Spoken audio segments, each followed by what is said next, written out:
Hi friends, ನೋಡಿ ಇದು ತೊಂಡೆಕಾಯಿ ಸಿಮಿ ಗ್ರೇವಿ ಪಲ್ಯ ಮಾಡುವ ರೆಸಿಪಿ ನೋಡ್ಕೊಂಬರೋಣ ಬನ್ನಿ. ನೋಡಿ ಅದಕ್ಕೆ ಮೊದಲಿಗೆ ಆಯಿಲ್ ಹಾಕ್ಕೊಂಡು ಸ್ವಲ್ಪ ಸಾಸಿವೆ, ಜೀರಿಗೆ, ಕರಿಬೇವು ಸೇರಿಸ್ಕೊಂಡು ಒಗ್ಗರಣೆ ಮಾಡ್ಕೊಳ್ಳೋಣ. ಅದಾದಮೇಲೆ 2 ಈರುಳ್ಳಿ, 4 ಬೆಳ್ಳುಳ್ಳಿ ಹೆಸಳು, 1-2 ಹಸಿಮೆಣಸಿನ್ಕಾಯಿ ತೊಗೊಂಡಿದ್ದೀನಿ. ಇಷ್ಟನ್ನು ಒಗ್ಗರಣೆಗೆ ಹಾಕ್ಕೊಂಡು ಸ್ವಲ್ಪ ಆಯಿಲಲ್ಲಿ ಫ್ರೈ ಮಾಡ್ಕೊಳ್ಳೋಣ.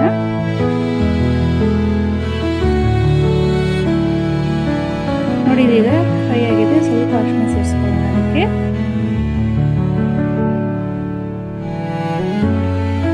ನೋಡಿ ಈಗ ಅದಕ್ಕೆ 1-2 ಟೊಮೆಟೊ ತೊಗೊಂಡಿದ್ದೀನಿ. 2 ಟೊಮೆಟೊ ಆ್ಯಡ್ ಮಾಡ್ಕೊಳ್ಳೋಣ ಅದಕ್ಕೆ. ಹಾಗೆ ಸ್ವಲ್ಪ ಬೇಯಿಸ್ಕೊಂಡು ತೊಂಡೆಕಾಯಿ ತೊಗೊಂಡು ನಾನು ಮೊದಲಿಗೆ ತೊಳೆದು ಹೆಚ್ಚಿಟ್ಕೊಂಡಿದ್ದೀನಿ. ಅದನ್ನು ಸೇರಿಸ್ಕೊಂಡು ಸ್ವಲ್ಪ ಸಾಲ್ಟ್ ಸೇರಿಸ್ಕೊಳ್ಳೋಣ ಅದಕ್ಕೆ. ಸ್ವಲ್ಪ ಹಾಗೆ ತಿರ್ಗಿಸ್ಬಿಟ್ಟು 5 ನಿಮಿಷ ಲಿಡ್ ಕ್ಲೋಸ್ ಮಾಡಿಕೊಂಡು ಬೇಯಿಸೋಣ. ಅದರಲ್ಲೇ ಸಾಲ್ಟ್ ಹಾಕೋದ್ರಿಂದ ಸ್ವಲ್ಪ ಬೇಗ ಟೊಮೆಟೊ ಎಲ್ಲ ಬೇಯಿಕೊಳ್ಳುತ್ತೆ ಅಂತ ಅಷ್ಟಿಗೆ ಸ್ವಲ್ಪ ಸಾಲ್ಟ್ ಸೇರಿಸ್ಕೊಂಡಿದ್ದೀನಿ.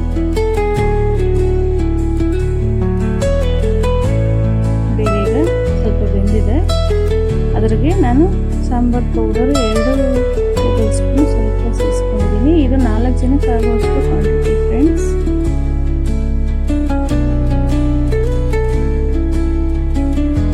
ಹಾಗೆ ಸ್ವಲ್ಪ ತಿರುಗಿಸಿಕೊಳ್ಳೋಣ.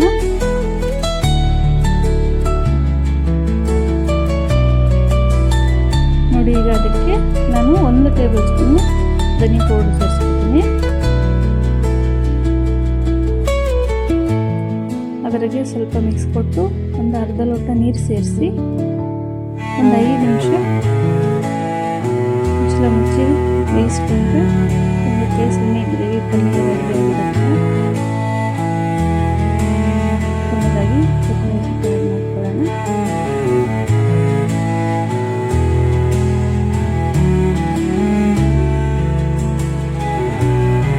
ಇದಾಗಿದೆ ಬಿಸಿ ಬಿಸಿ ಪಲ್ಯ ರೆಡಿಯಾಗಿದೆ. ಟೇಸ್ಟ್